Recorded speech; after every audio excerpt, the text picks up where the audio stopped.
Blessings, BookTube.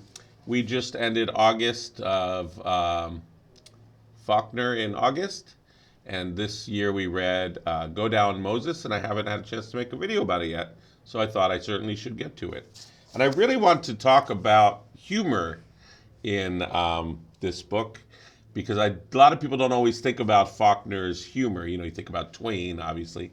So maybe that's why, because of that shadow. But there is some humor in here. There's some hilarious chase scenes. There's some pretension about a girl wants to show around her shack, which she compares to like Camelot, which I think is also a poignant symbol of this pretensions of the South to their high gentility, right? But my mind just keeps coming back to the gambling. So I felt like I'd better deal with the gambling instead. And because I think it maybe also gives the key to figuring out if this is, in fact, a novel or not, which has been a point of discussion in our group all month. So I read this little line here. This is in the story Delta Autumn. And they're talking about, you know, how hunting used to be better and there were more animals and you could shoot does. And the men were better hunters. And go on, say it, he says. And the old man says, I didn't say that. There are good men everywhere at all times. Most men are. Some are just unlucky. Because most men are a little better than their circumstances give them a chance to be. And I've known some that even the circumstances couldn't stop. My friends are always surprised that I love the U.S. South. Of course, I'm a northerner in England, which is, you know, they're flip-flopped. So it makes sense that I would love the South. It's not just the pace of life, the African culture, the food, the music, the friendliness, all of that. And there's constantly this accusation that there's the fakeness to it, right? Bless your heart. I don't find that. There's a joke. I lived in California, which I would argue, I was in Northern California. It's supposed to be better than Southern California, but which I would argue was just as fake. A lot of groupthink, just because they happen to be leftist, you know, on the side that I am theoretically. Doesn't mean I like the groupthink any better when it's, you know, leftist or rightist. There's a joke, an old joke that, you know, and I am in some ways a New Yorker, a Texan. People ask what state I'm from. It's hard to pin down. Mom's in New Mexico now, of course. But, you know, I sort of have an odd affection for New York, but I can't live there. It's too much. But the joke is that, you know, New Yorker says F you and they mean hello. And a California says hello and they mean F you. That's maybe overstating it a bit, but there is some truth in that.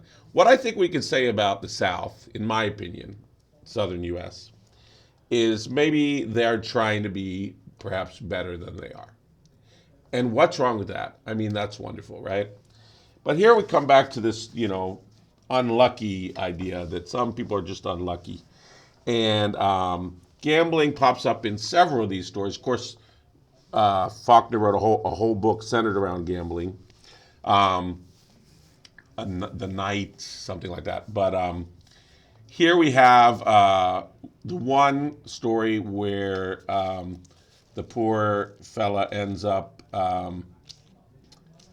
killing this guy who runs a shady game for the workers in the mill, and the character has Pantaloon Black, I think it was that story, right? He lost his wife and he's distraught, walks off the job, gets drunk, and ends up trying to get into this game. And you could argue that folks are trying to help him. Certainly the folks in his family are.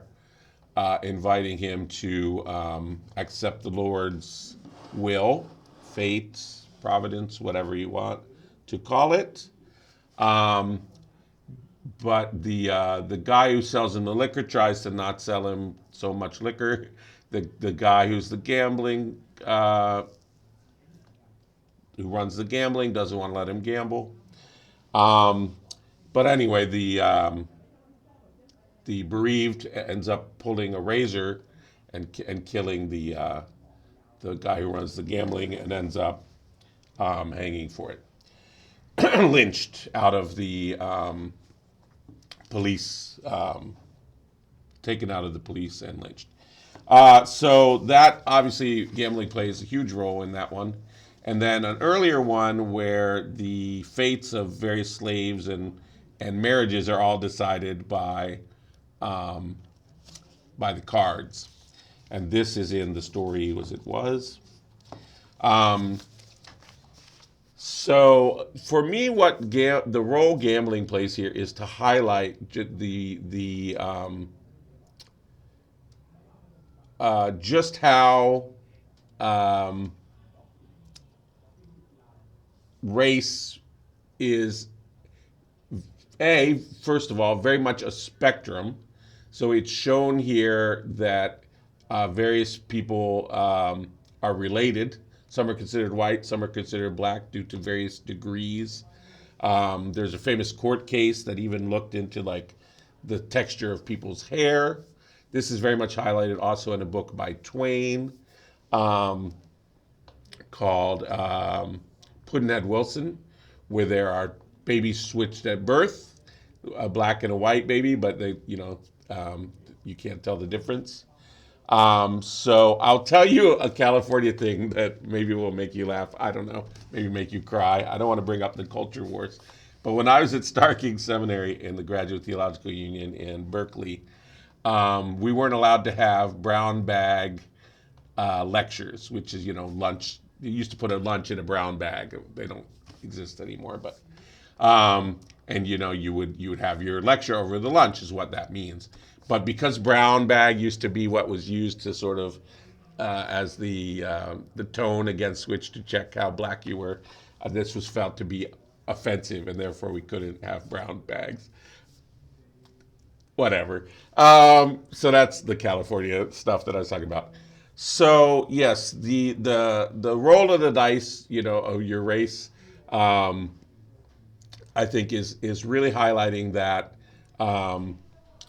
just how pernicious or how fickle these things are, and one could argue, to some extent, also inheritance and marriage plays this role, perhaps in British literature, but in Southern literature, it's very much about race, and it really got me thinking about miscegenation. I was thinking about, for example, what's his name? Strom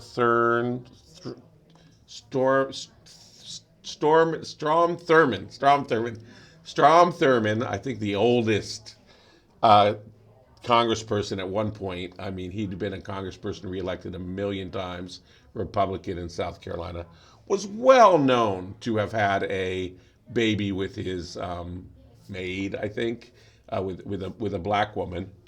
And his kids are all listed on his statue there by the Capitol grounds. And then someone, I think her name is Essie Mae, I want to say, someone had carved in Essie Mae down there at the bottom.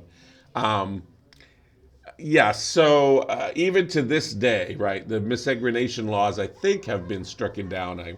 I hope, I'm sure, in every state, right? It is no longer illegal for mixed race coupling to happen, but it's been happening since the beginning in the Americas, arguably before the Africans, right, with the Latinos and Indians as well.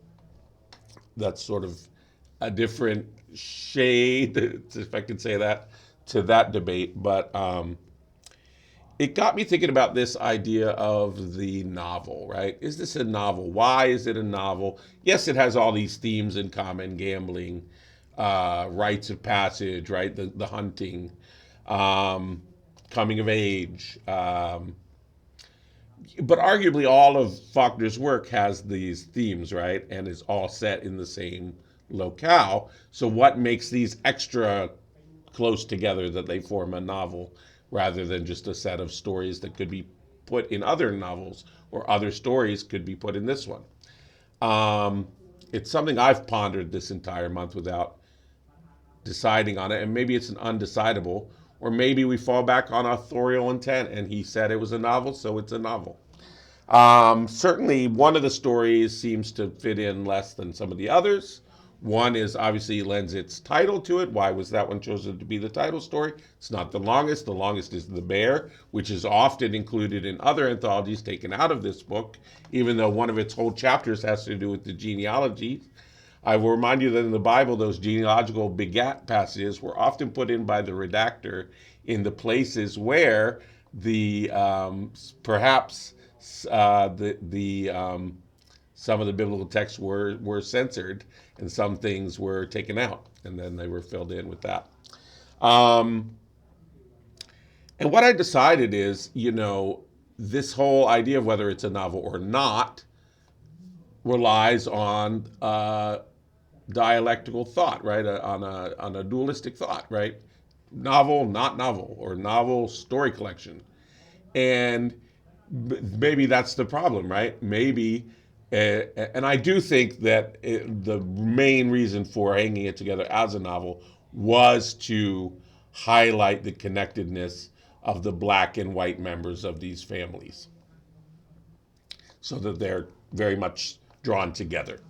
I think that's probably the best argument for this as a novel, thematically.